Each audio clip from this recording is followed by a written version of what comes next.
Nícia. Nós podemos ir abrindo as nossas Bíblias em 1 João. 1 João capítulo 4. Podemos ir abrindo as nossas Bíblias, preparando-nos para tomar notas do sermão, apontamentos do sermão. O título do sermão é Deus é amor e amar é de Deus. Deus é amor e amar é de Deus. Vamos abrindo as Bíblias, 1 João capítulo 4, preparando-nos então para receber a palavra de Deus.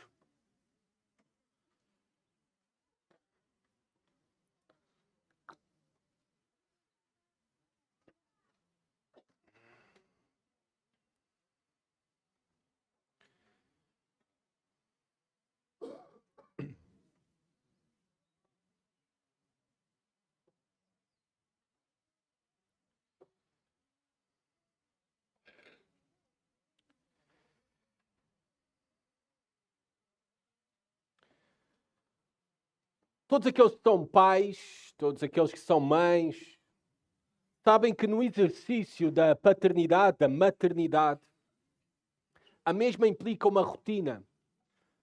A mesma implica repetição. Repetição. Tu vais ter que repetir as mesmas coisas, às vezes até diariamente. E isso será até eles deixarem o ninho da casa. E até depois de deixarem o ninho da casa. Repetição. Sabem que o ministério pastoral, pastorear, é uma rotina. Uma rotina diária de repetir exatamente as mesmas coisas.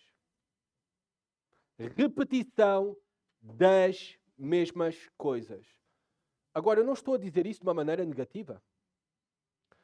Um dos maiores pregadores do início do século XX, Martin Lloyd-Jones, na Inglaterra, ele dizia que a repetição é a quinta essência do aprendizado. A repetição é a quinta essência do aprendizado. A repetição é útil. A repetição é importante. A repetição é necessária. O apóstolo João sabia disso. E ele usou a repetição nesta carta para martelar verdades fundamentais e preciosas. Agora pensemos num prego. Um prego não entra na madeira com uma única batida. Só se tu és muito profissional, não é? Logo, à primeira, acerta logo. Tu tens de bater no mesmo lugar várias vezes. Se tu bateres em lugares diferentes, o prego entorta. Ele não vai entrar, não fixa nada. Mas quando bates repetidamente no mesmo ponto, o prego entra profundamente. A verdade que o apóstolo João quer que entre profundamente em nós é esta, que ele repete ao longo desta carta, e hoje nós vamos ouvir pela terceira vez a mesma verdade. Terceira vez. Qual é a verdade que o apóstolo João repete para que entre profundamente nos nossos corações, nas nossas almas? A verdade é esta. Deus é amor. E aqueles que permanecem em Deus amam os irmãos. Vou voltar a repetir. Deus é amor. E aqueles que conhecem a Deus, verdadeiramente, aqueles que permanecem em comunhão verdadeira com Deus, amam.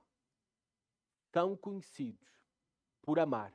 Amar o próximo, amar os inimigos e amar, sobretudo, os irmãos. Ele repete isto pela terceira vez nesta carta. Já tínhamos visto no capítulo 2, versículo 7 a 11, no capítulo 3, versículo 10 a 17, e vai repetir a mesma coisa agora no capítulo 4, versículo 7 a 21. Vamos ler a palavra de Deus juntos. Diz assim a palavra de Deus. Amados, amemos uns aos outros porque o amor é de Deus. E todo aquele que ama é nascido de Deus e conhece a Deus. Aquele que não ama não conhece a Deus, porque Deus é amor. O amor de Deus para conosco manifestou-se no facto de Deus ter enviado o seu Filho unigênito ao mundo para que vivamos por meio dele. Nisto está o amor. Não fomos nós que amamos a Deus, mas foi Ele quem nos amou e enviou o seu Filho como propiciação pelos nossos pecados. Amados, se Deus nos amou assim, nós também devemos amar uns aos outros. Ninguém jamais viu a Deus. Se amamos uns aos outros, Deus permanece em nós e o seu amor é em nós aperfeiçoado. Assim, sabemos que permanecemos nele e ele em nós, por ele nos haver dado do seu Espírito. E nós temos visto e testemunhado que o Pai enviou o seu Filho como Salvador do mundo. Todo aquele que confessa que Jesus é o Filho de Deus, Deus permanece nele e ele em Deus. E conhecemos o amor que Deus tem por nós e cremos nesse amor. Deus é amor. Quem permanece no amor, permanece em Deus e Deus nele. Nisto o amor é aperfeiçoado em nós, para que tenhamos confiança no dia do juízo. Pois, assim como Ele é, nós também somos neste mundo. No amor, não há medo. Pelo contrário, o perfeito amor elimina, lança fora o medo, pois o medo implica castigo. E quem tem medo não está aperfeiçoado no amor. Nós amamos porque Ele nos amou primeiro. Se alguém diz, eu amo a Deus e odeio ao seu irmão, é mentiroso. Pois quem não ama ao seu irmão, a quem viu, não pode amar a Deus, a quem não viu. E dele temos este mandamento: quem ama a Deus, ame também o seu irmão. Agora, o apóstolo João vai ampliar um pouco mais aquilo que ele tem repetido ao longo desta carta. Deus é amor. E aqueles que verdadeiramente conhecem a Deus, que são filhos de Deus, as suas vidas também são marcadas por amor. Agora ele vai repetir, mas ampliar também a profundidade desta verdade. Reparemos então como ele faz. Primeiramente, do versículo 7 ao versículo 8. Deus é amor e quem ama nasceu dele. Deus é amor e quem ama nasceu dele. Nasceu de novo. Tem um novo coração. Deus o transformou. Reparem, versículo 7. O mandamento repetido. Amados, amemos uns aos outros. Porque o amor é de Deus. E todo aquele que ama é nascido de Deus e conhece a Deus. Reparem o mandamento repetido ao longo desta carta: amemos uns aos outros. Este mandamento, novamente repetido nesta carta, está no verbo presente ativo. Ou seja, amar nas nossas vidas deve ser algo visto, algo experimentado, algo contínuo e constante. O amar deve ser uma característica presente no nosso caráter, na nossa vida. E deve ser uma característica presente de maneira contínua e constante. Amemos uns aos outros. Tão importante é isto para o apóstolo João, que nesta porção que nós estamos a estudar, que nós acabamos de ler, do versículo 7 ao 21, sabem quantas vezes é que ele repete a palavra amor ou palavras relacionadas com amar? 27 vezes. 27 vezes. que o João quer dizer com tanta repetição para nós? O que nos quer dizer é simples. O amor é a característica principal daquele que é cristão. O amor é a característica principal daquele que é verdadeiramente cristão. É essa a característica principal na tua vida?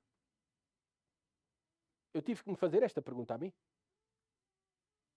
Amar os outros. Começando desde dentro.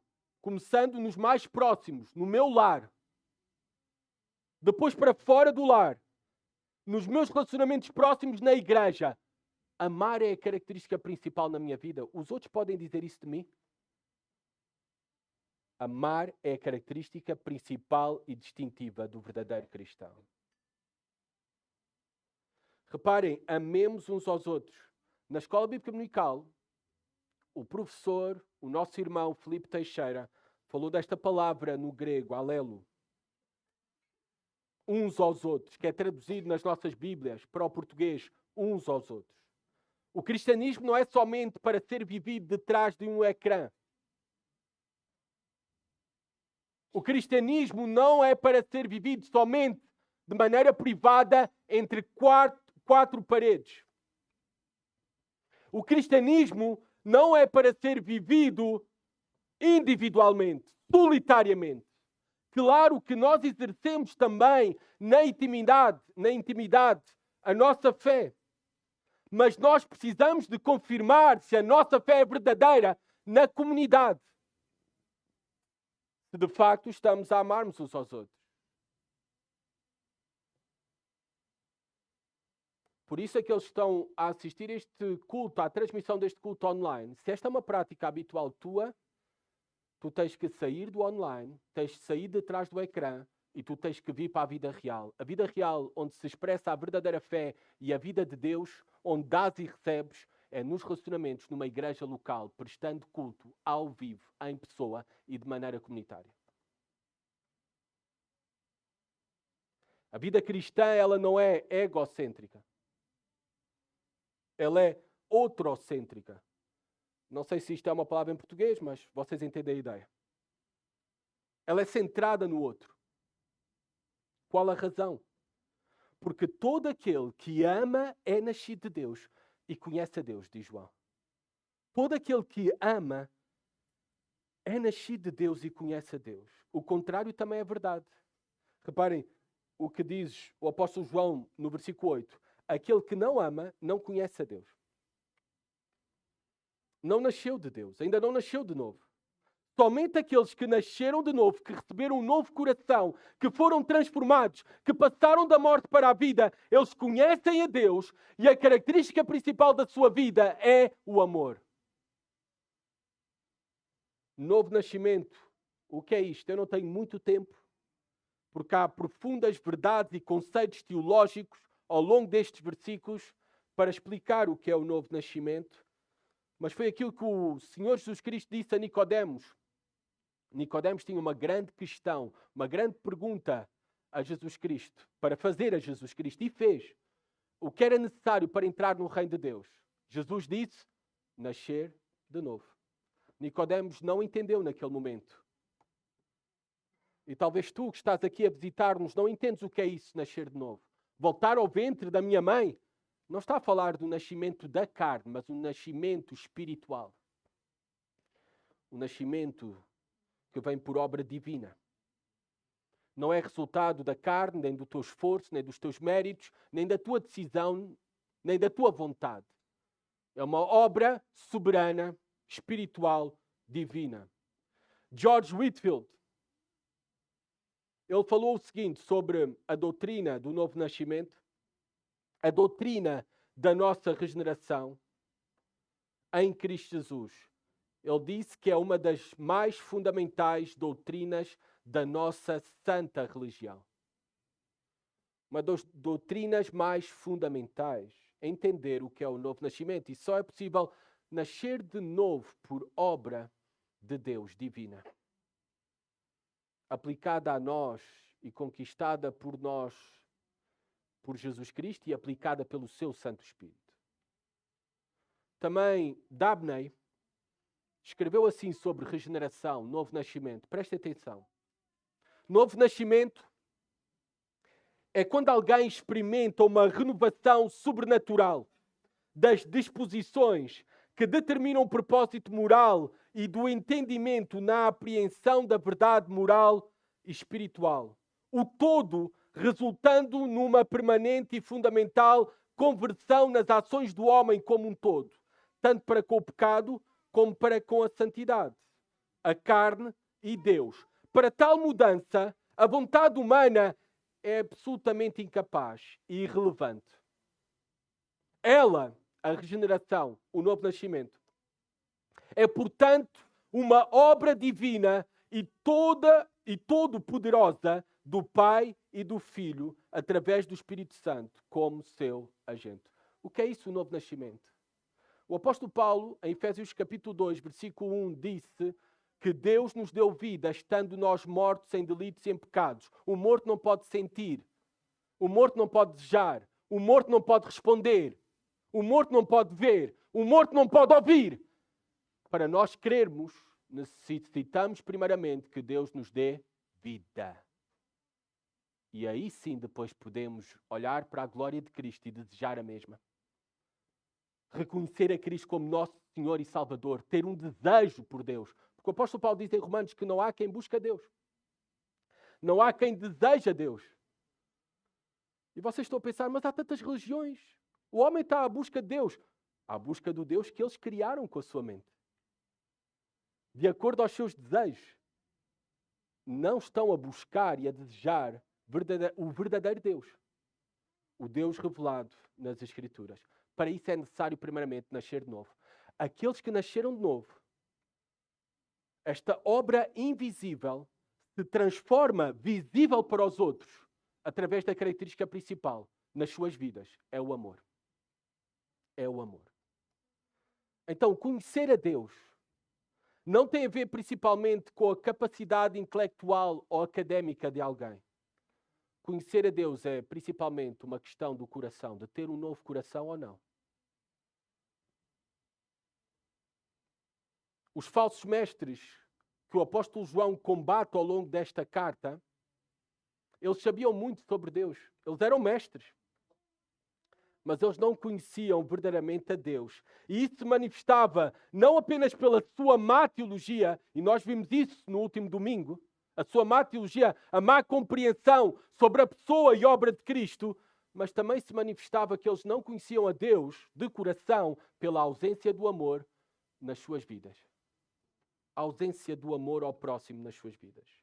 Quem nasceu de Deus, quem conhece verdadeiramente a Deus, é filho de Deus e, como tal, necessariamente será alguém que é conhecido por amar. Porque irá refletir a própria natureza do seu Pai. E se tem a Deus como Pai, a natureza de Deus qual é? Qual é a natureza divina? Versículo 8. Aquele que não ama não conhece a Deus, porque Deus é amor. A natureza de Deus é amor. O amor faz parte da natureza de Deus. O amor permeia tudo aquilo que Ele é e tudo aquilo que Ele faz. Deus é amor. Atenção. Não olhes para esta pequena letra, artigo, é. Não olhes como um sinónimo para igual. Deus é igual ao amor. Porque senão tu tens de dizer que o amor é Deus. E não é isso que João quer afirmar. O amor é Deus. Isso não é uma afirmação correta. É uma heresia. Deus é amor. Então o que é que o apóstolo João está aqui a fazer? Está a fazer uso, aqui tenho alguns professores de português, ele está a fazer uso de um recurso literário. Uma figura de linguagem, conhecida por nós como hipérbole. Ou seja, ele está a afirmar e a concentrar tudo na natureza de Deus para amor, que permeia tudo. Assim como Jesus o fez também. Quando em João, capítulo 14, versículo 6, ele disse, Jesus, eu sou o caminho, a verdade e a vida. Não é para nós usarmos então este artigo, esta palavra, não é? É como igual. Senão afirmaríamos que o amor é Deus. Mas sim, o que João quer enfatizar, e fiquem com isto, é que o amor está completamente, profundamente conectado com o caráter e a essência de quem é Deus. Todos os atributos de Deus, pensem nos outros, santidade, soberania, justiça, todos os atributos de Deus são permeados pelo atributo do amor. E não é um qualquer amor.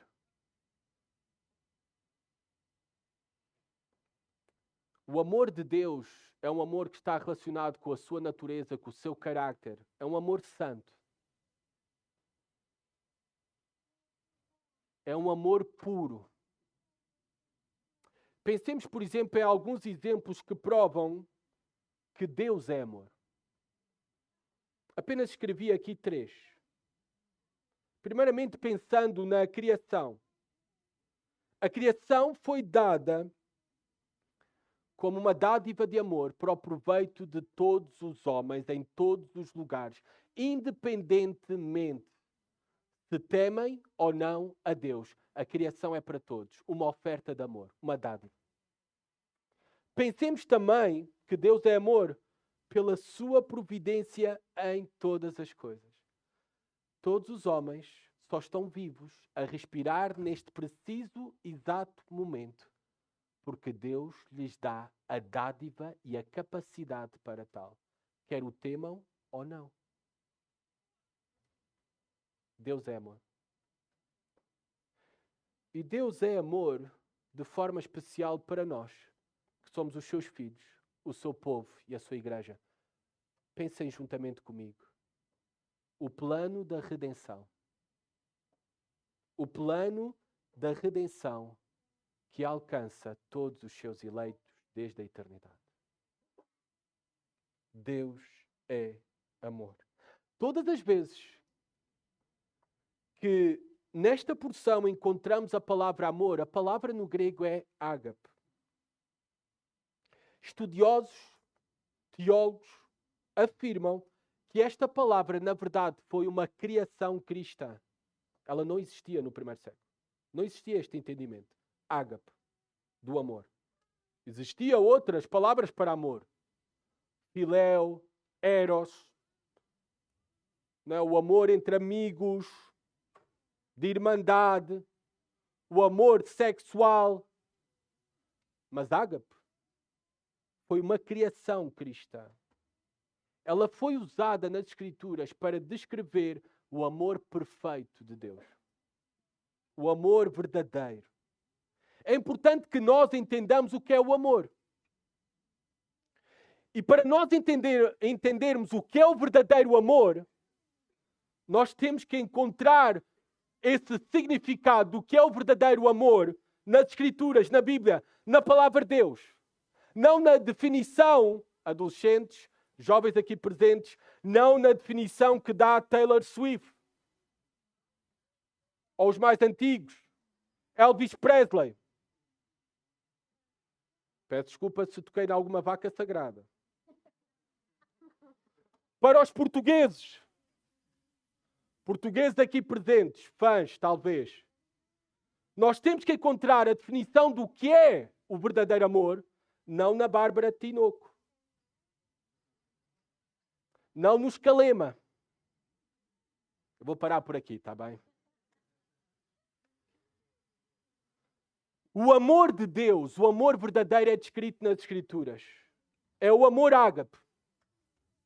É um amor ativo. É um amor incondicional. É um amor contínuo. É um amor consistente. É um amor puro. É um amor eterno. O amor jamais acaba. Esse é que é o verdadeiro amor.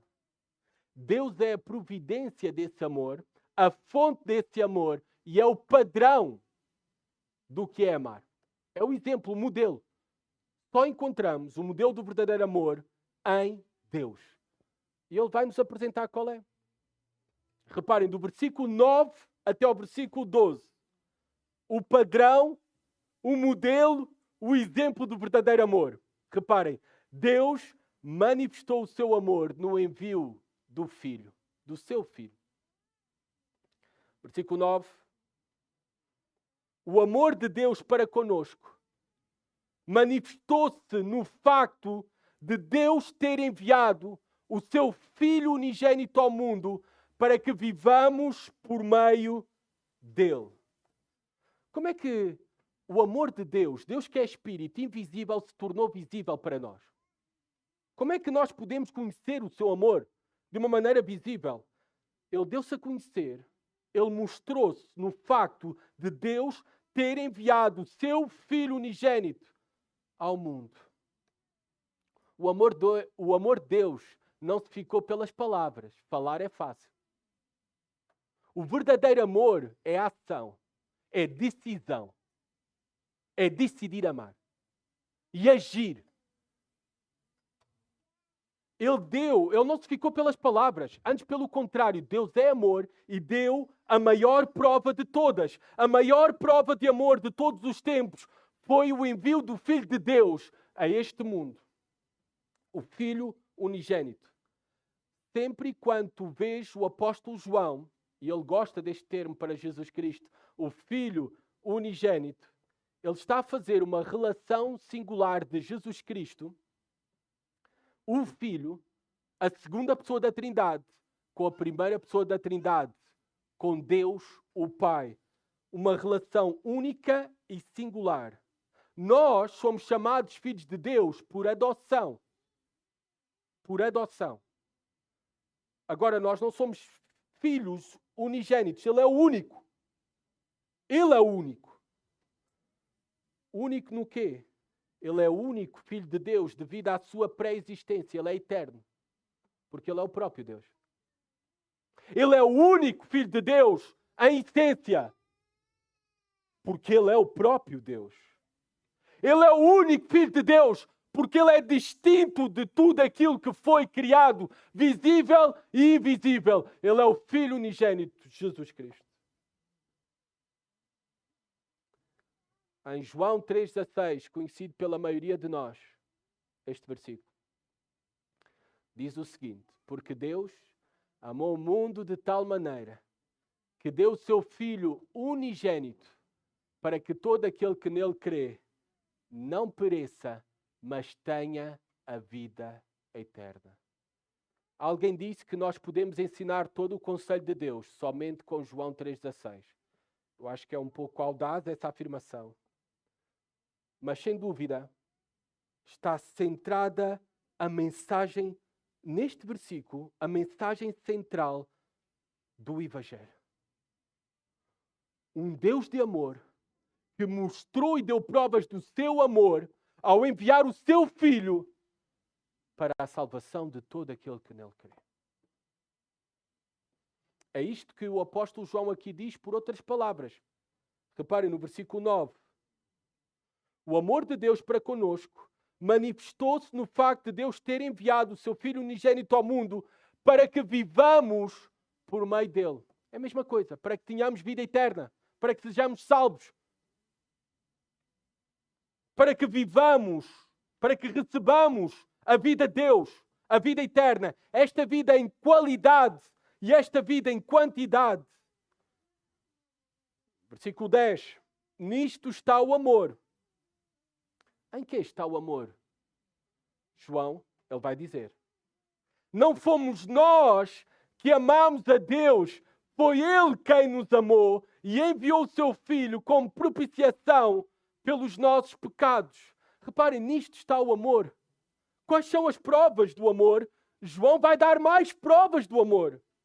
Enviou o seu Filho, mas também Ele nos amou. Ele decidiu amar-nos. Não havia nada em nós digno de amor. Éramos seus inimigos, rebeldes, mortos em delitos e pecados. E Deus decidiu-nos amar-nos na eternidade. E Deus também sabia da nossa real condição.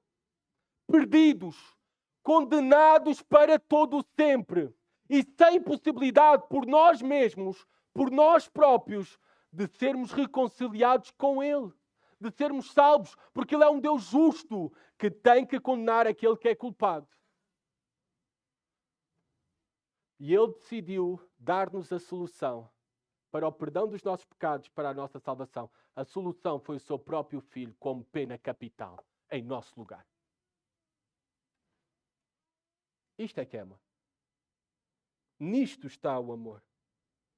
Deus deu o seu Filho para resolver o problema que tínhamos com Ele. Cristo foi o meio pelo qual os nossos pecados foram perdoados. Cristo é o único meio pelo qual tu, que estás aqui presente, podes receber o perdão dos teus pecados. Cristo completou a obra na cruz, mesmo diante de toda a dor que estava a suportar na cruz, a dor física, a dor de ter sido separado do Pai, a ira de Deus sendo despejada por Ele, Ele que podia ter abandonado a cruz a qualquer segundo, Ele decidiu por amor permanecer e sofrer ali para nos salvar. Nisto está o amor. O amor está nesta grande obra de salvação que nós já recebemos, a propiciação pelos nossos pecados. O que é esta palavra tão complicada? No templo, havia a arca no tabernáculo e depois no templo, a arca da aliança. A tampa da arca da aliança se chamava o propiciatório. Agora, o que é que significa esta palavra?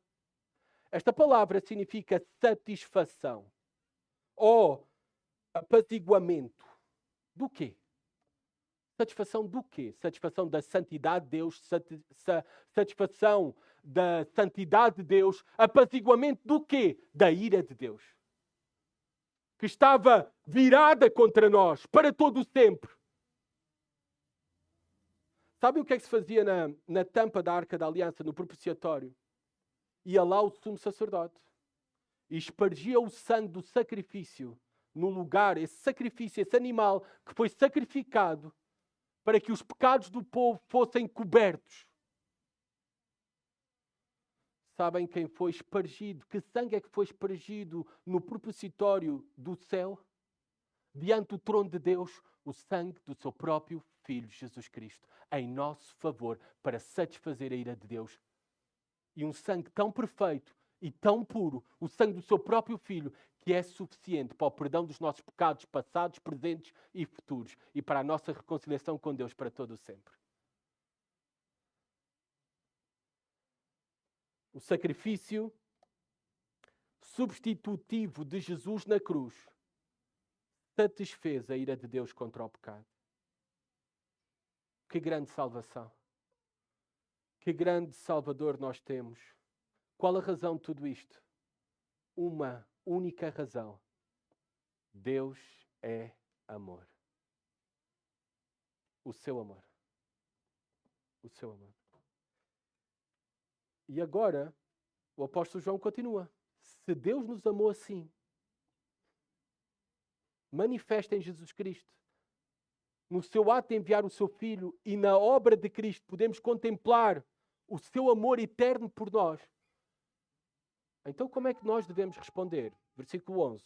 O apóstolo João diz: Amados, se Deus nos amou assim, nós também devemos amar uns aos outros. Reparem, está a repetir este mandamento. No capítulo 3, versículo 16, ele diz que devemos dar a vida pelos nossos irmãos. Sabem de onde é que tirou isto? É porque o verdadeiro amor realmente é um amor sacrificial. É o amor de Deus. Ele se sacrificou por nós. Então nós não podemos dizer que amamos os nossos irmãos se nós não nos estamos a sacrificar pelos nossos irmãos.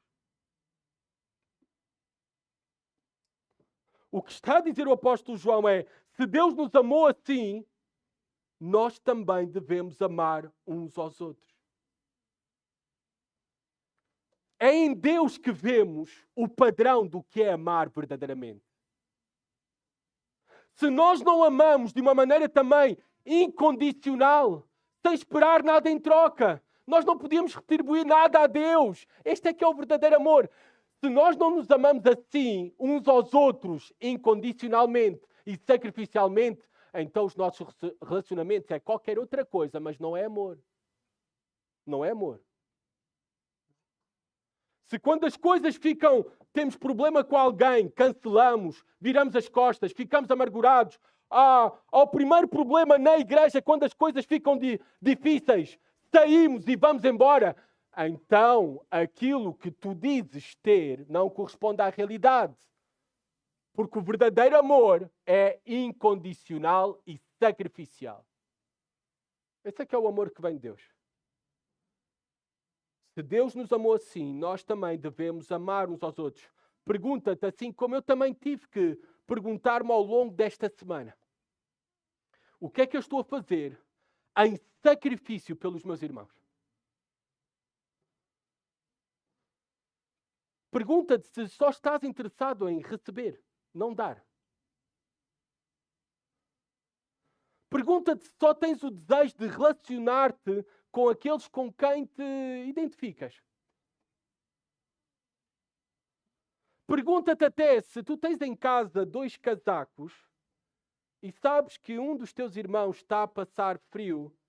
Pergunta-te se tu estás disposto a dar um casaco ao teu irmão em necessidade.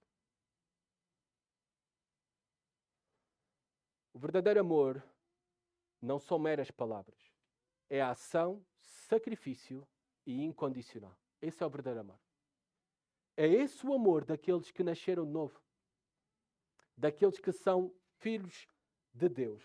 Versículo 12, reparem esta declaração poderosa. Ninguém jamais viu a Deus. Não, Deus é Espírito.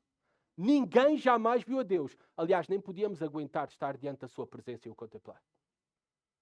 Também quando o apóstolo João está a escrever esta palavra, Jesus Cristo já não estava presente.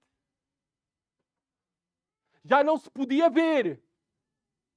Já tinha ascendido aos céus.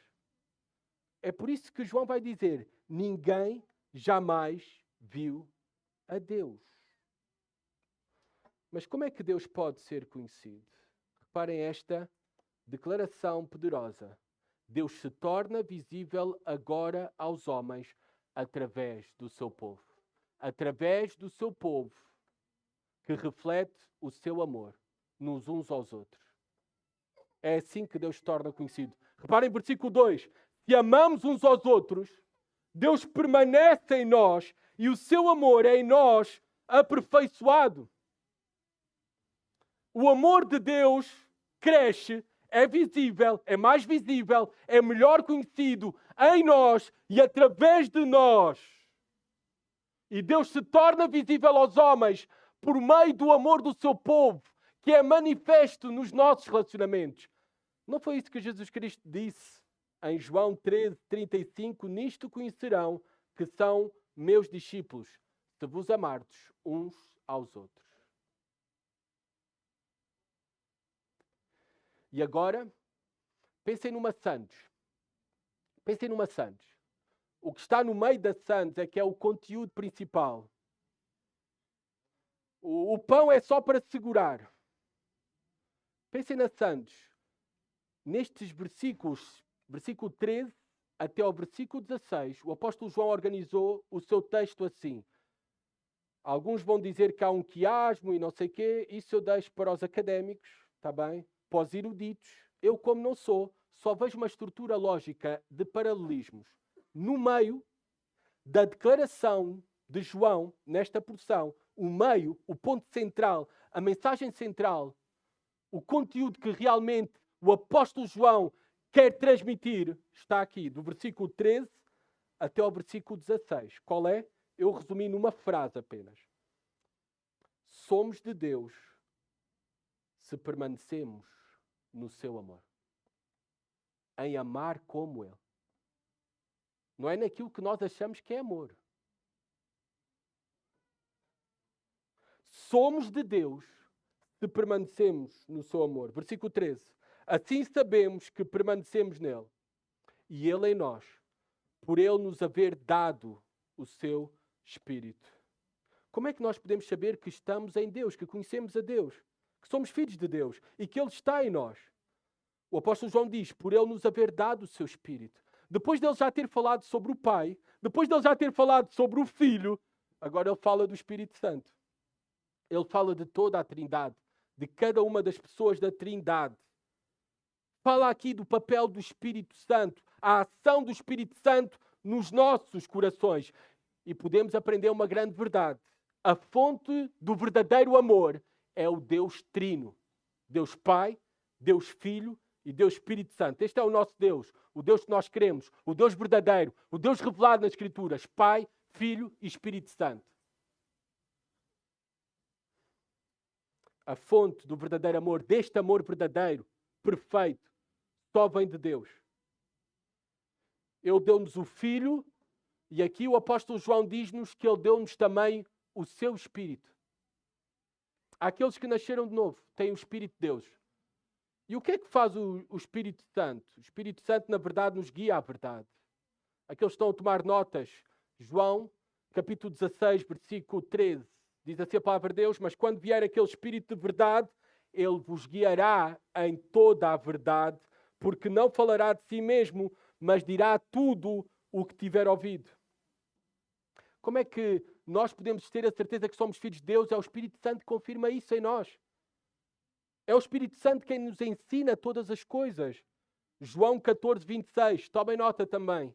Mas o Consolador, o Espírito Santo, que o Pai enviará em meu nome, vos ensinará todas as coisas e vos fará lembrar de tudo o que vos tenho dito.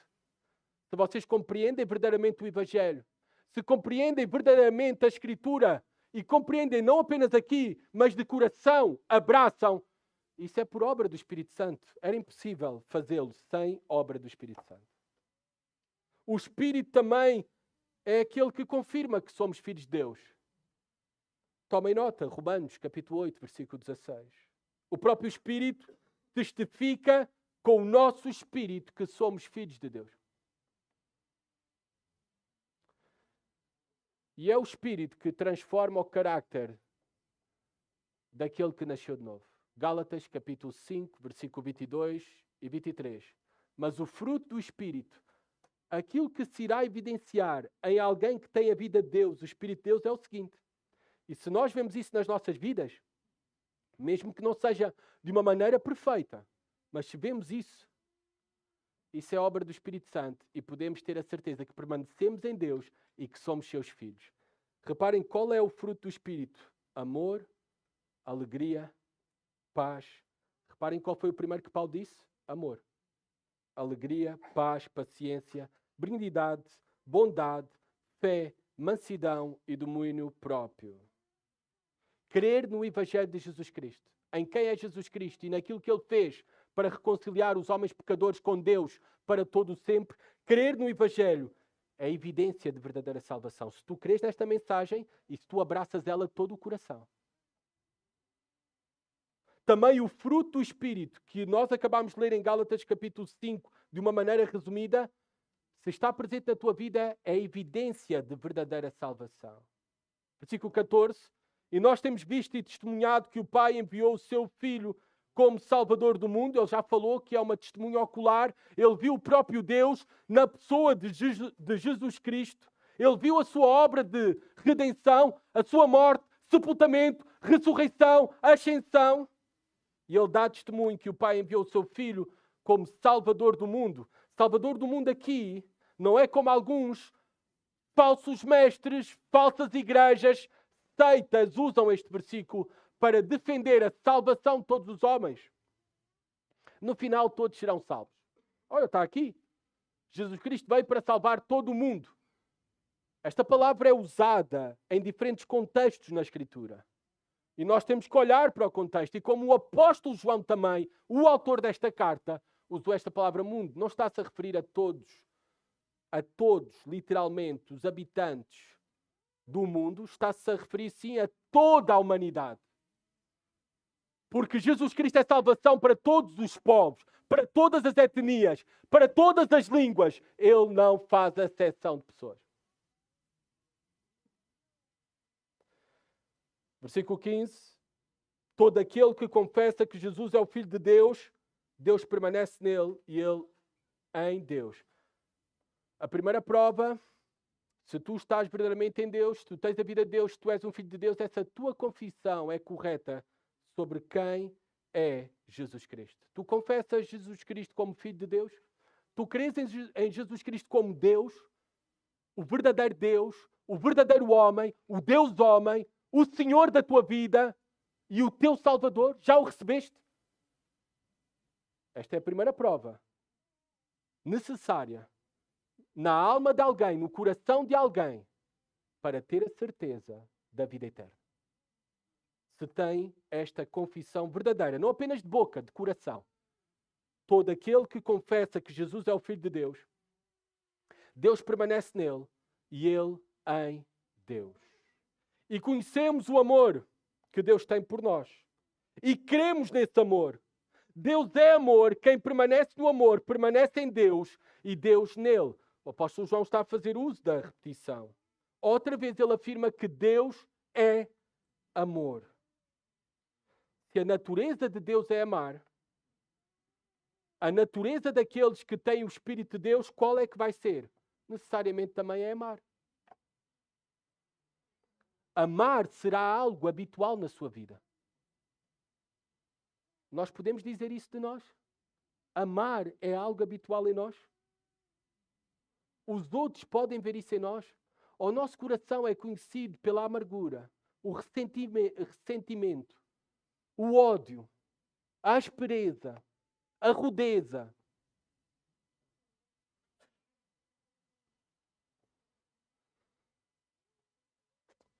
Versículo 17 e 18. Esta afirmação é fantástica. E realmente eu uso muito este texto no aconselhamento bíblico. Diz assim, versículo 17 e 18. Prestem atenção, por favor. Nisto o amor é aperfeiçoado em nós, para que tenhamos confiança no dia do juízo, pois assim como Ele é, nós também somos neste mundo. No amor não há medo. Pelo contrário, o perfeito amor elimina o medo, pois o medo implica castigo, e quem tem medo não está aperfeiçoado no amor. Uso muito este versículo para quem chega até mim buscando ajuda, lidando com ansiedade, com medo, com preocupação, diagnosticado com um cancro, e até para pessoas que têm uma sentença de morte. Nisto o amor é aperfeiçoado em nós, reparem, para que tenhamos confiança no dia do juízo. Se nós temos conhecimento do verdadeiro amor de Deus, se nós já o provamos, se nós consideramos o seu amor manifesto em Jesus Cristo e tudo o que temos em Jesus Cristo, o seu sacrifício, o seu amor soberano, eterno, incondicional, sacrificial por nós, contínuo, consistente, nós iremos crescer na convicção que Ele nos ama e que Ele de facto, Deus é amor. E esta será a minha maior e melhor esperança.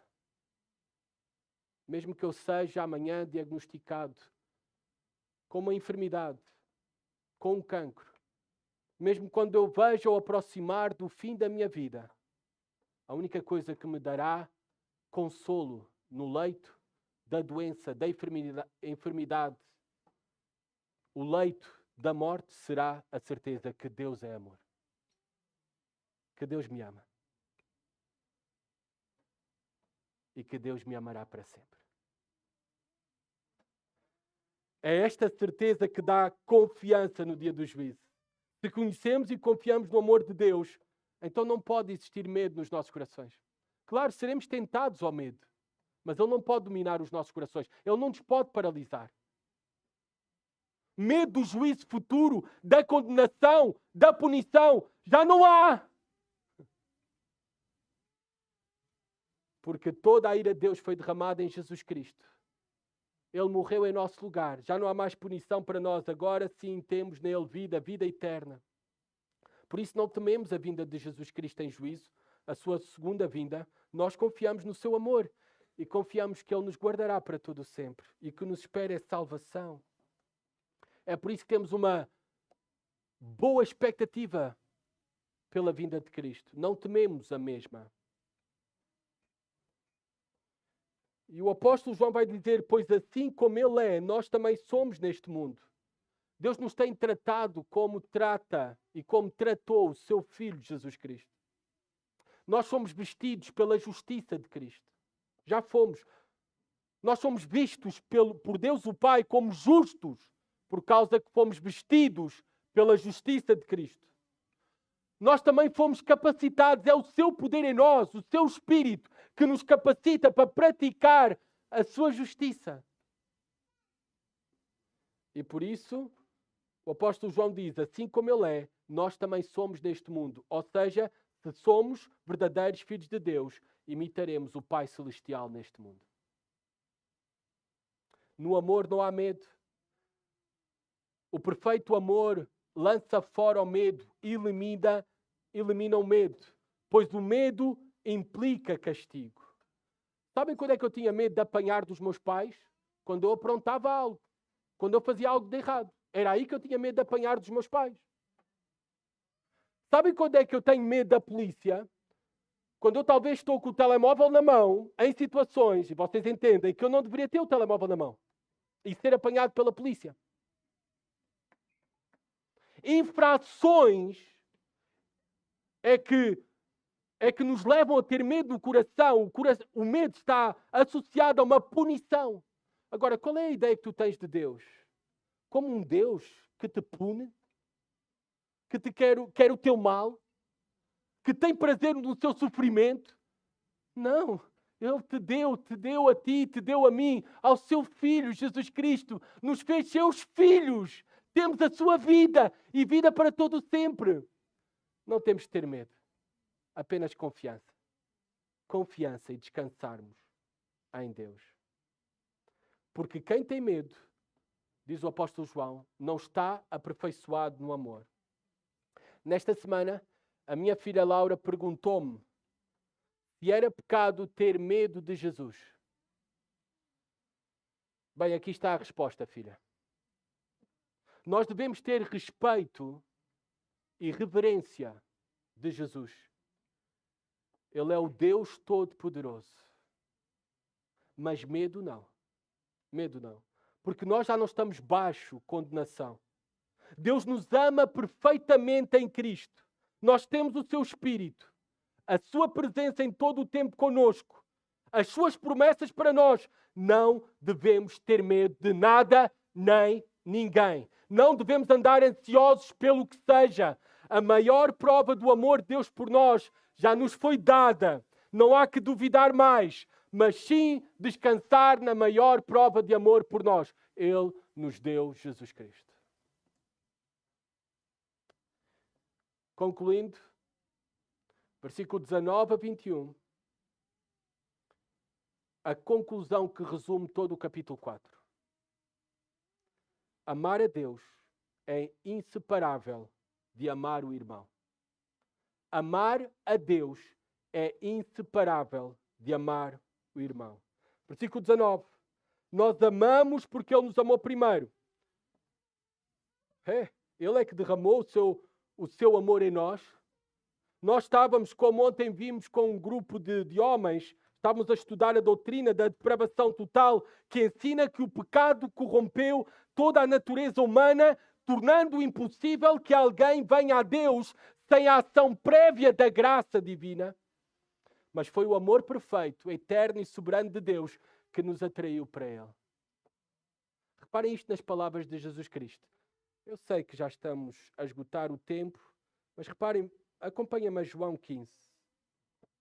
Eu vou ler rapidamente para vocês. João 15, versículo 9.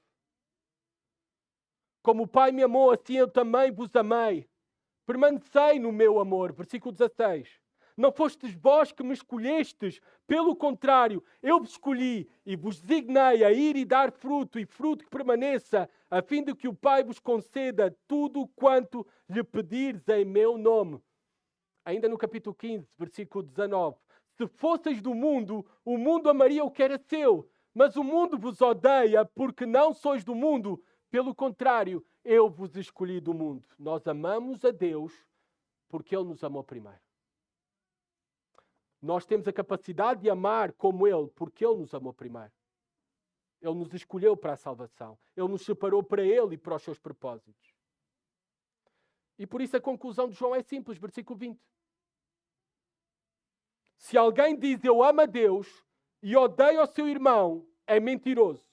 Pois quem não ama o seu irmão a quem viu, não pode amar a Deus a quem não viu. É um absurdo. Dizer que amamos a Deus a quem não vemos e não amamos o irmão.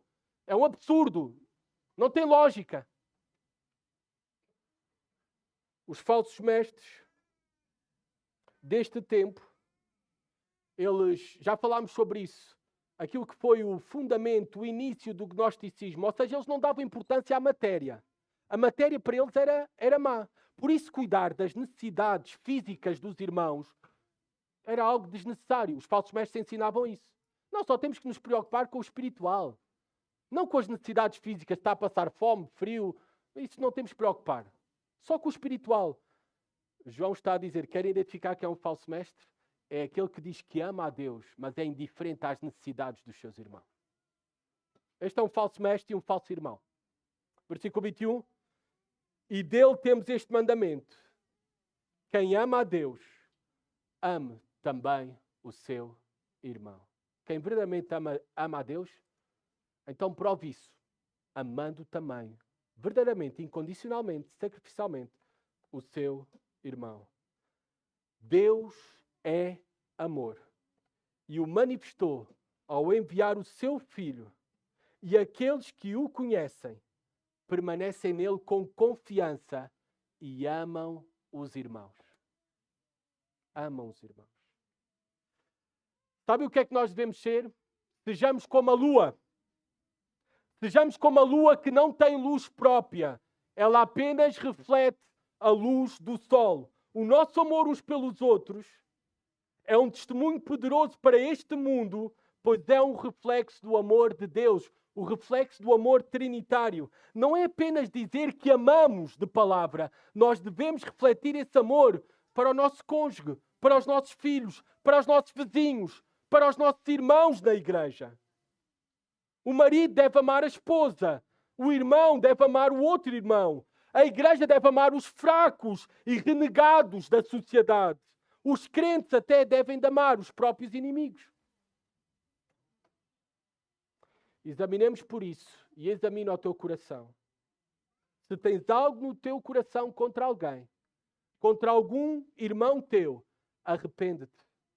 Um cristão não pode permanecer na amargura, no ódio contra alguém. Quando os cristãos começaram a espalhar-se pelo Império Romano, algo surpreendeu o mundo daquele então. Os pagãos, os incrédulos, começaram a dizer: vede como eles se amam.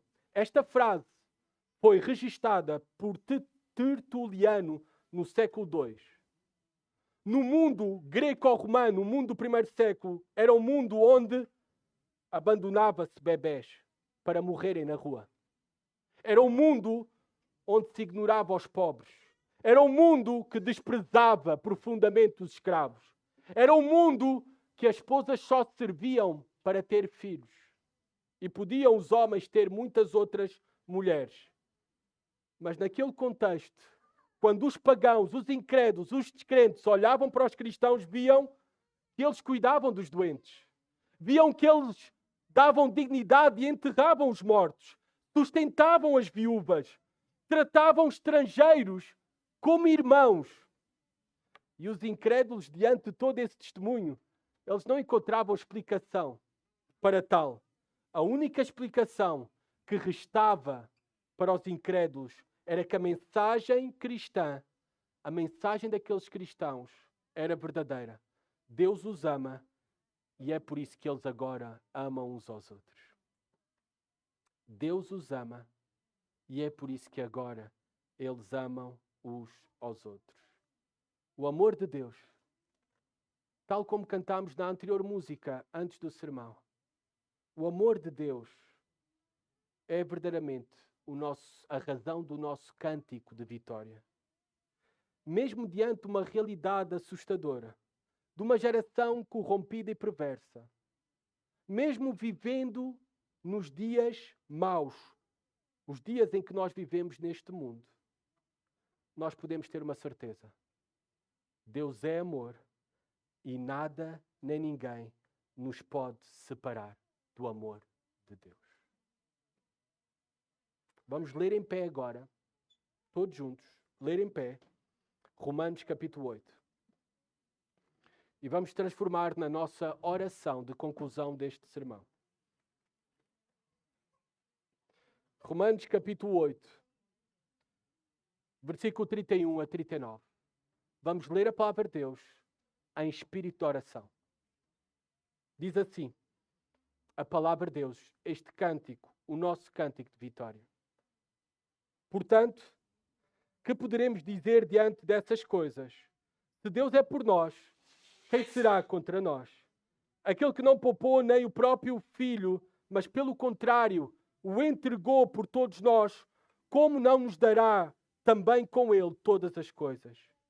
Quem trará alguma acusação contra os escolhidos de Deus? É Deus quem os justifica. Quem os condenará? Cristo Jesus é quem morreu, ou pelo contrário, quem ressuscitou dentre os mortos, o qual está à direita de Deus e também intercede por nós. Quem nos separará do amor de Cristo? Será tribulação, ou angústia, ou perseguição, ou fome, ou privação, ou perigo, ou espada? Como está escrito, por amor de ti somos entregues à morte todos os dias. Fomos considerados como ovelhas para o matadouro. Mas em todas essas coisas somos mais que vencedores, por meio daquele que nos amou. Pois tenho a certeza de que nem a morte, nem a vida, nem anjos, nem autoridades celestiais, nem coisas do presente, nem do futuro, nem poderes, nem altura, nem profundidade, nem qualquer outra criatura poderá nos separar do amor de Deus que está em Cristo Jesus, nosso Senhor. Amém. Aleluia. Podem sentar-se.